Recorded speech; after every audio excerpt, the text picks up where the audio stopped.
and welcome to the Kindland Report. I'm your host, Leon Bibb. You know, as the world struggles to put the COVID pandemic in the rearview mirror, there are growing concerns that another pandemic is on the horizon. With acts of hate and violence on the rise, we have to ask ourselves what can be done to mitigate the kind of anger, fear, and misdirection that foments such terrible acts. Law enforcement alone cannot offer meaningful solutions because it can only react forensically to these events. To address this tragic turn in the growth of our humanity, we must start with the seeds of these destructive elements. As CEO of Kindland Metropolitan School District, Eric Gordon is doing just that by promoting a kinder path for students to guide them toward a culture of kindness. So we welcome Eric Gordon to the broadcast today. Good to have you with us, Eric. Thanks so much for having me. Oh, my pleasure, my pleasure. You know, hate and anger are certainly not a new phenomenon. We see that all the time, but it does seem that recently there's been an explosion of those who would act out these cruel and destructive impulses. What do you see as the roots of all of this, and what can be done to make our society better and kinder? You know, it's a complicated question, of course, but I think really at the base of it is a sense of hopelessness and a sense of invisibility, people feeling forgotten, feeling not cared for. And so that means we have to, in big and small ways, remind people that they're not forgotten. We can actually create a different culture where people feel valued, feel hopeful, feel they have a place, and therefore don't feel like their only choice is to react in violence. Of course, as CEO of the Kindland Metropolitan School District, you work with children. It's good to grab them early to talk about these kinds of things that you were just mentioning. Sure, there's actually a body of science that tells us that we can actually teach the skills of kindness, social emotional presence, and how I fit in a world. All of us can and need to learn these skills. Fortunately, for over a decade, we've invested in, and Kindland fits in so nicely to that. You've got a kindness-driven pilot program over at John Adams High School, part of your Cleveland School District. We've seen a significant increase in graduation rates. Do you see a tie between the kindness program over John Adams and the rise of graduation rates at the same time? I fundamentally believe there's a tie, but I can, tell you that the nearer term indicators are attendance and discipline, the things that allow you to get to graduation, right? Think of the Kindland program as little nudges, right? Young people can get nudged in the wrong direction. Maybe you miss a couple more days, it's not a big deal. Or maybe that discipline, I can behave how I want because nobody's really paying attention, or they can be nudged in the right direction. I think of Kindland and the whole pledge for Kindland and the random acts of kindness that we want kids and adults doing all the time as those positive nudges that will lead to better outcomes at the end of the day. You've been nudging the school district and everybody involved toward the kindness program. How is that going? Well, I think people in the district would say he nudges more, does a little more than nudge.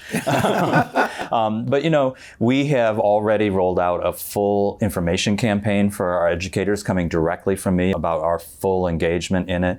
I'm actually a co-chair on the Kindland effort here in Cleveland. And we even have Kindland lesson plans that our teachers have access to teach with their kids at all grade levels so that it's becoming an integrated part of their school community. So we're trying to go all in for Kindland. Kindland you be a template for other organizations to talk about kindness?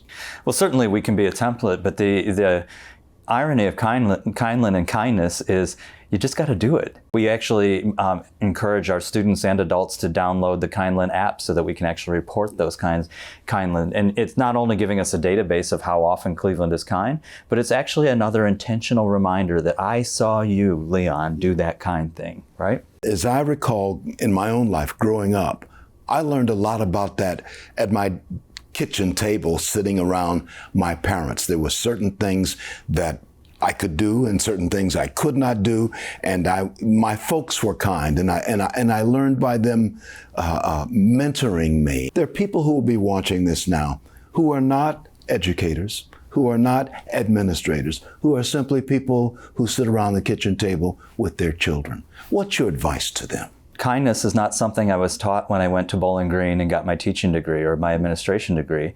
Kindness is something that I know and that you know and that they know.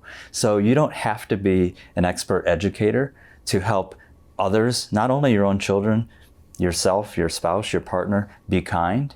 You just have to model it, and you have to reward it when it's being modeled. And noticing and saying, that was really a kind thing to do, is the reward that says, I recognize good, that tempers all that we're seeing from this kind of fringe behavior that has left a lot of people feeling lost in the middle. You have been the CEO of Cleveland Schools for more than a decade now. As we make this recording, about 11 years, you told me. That is testimony in itself of the great job that you are doing. What's your ultimate goal regarding this project and the Cleveland school students and the administrators and the educators and all the other employees of the Cleveland district? What's your ultimate goal? What's your wish? You know, my ultimate goal is that every one of our graduates is able to make the choices that give them a wildly fulfilling life. And that means being prepared to access the jobs that will get them into the place they want to be. But it means that they know what makes them happy and satisfied, and that they are able to live in a space that fuels their passions and makes them feel fulfilled. And you cannot feel fulfilled if you don't know how to be good to yourself and to others. And that's why Kindland is important. Can you recall moments when someone was kind to you that made a difference in your life? I had one literally today. I opened a box from one of my schools that said, Mr. Gordon, you're always so busy recognizing us and taking care of us, and we just wanted you to know that you are doing a great job. It's a handwritten note. It took 5 minutes, right?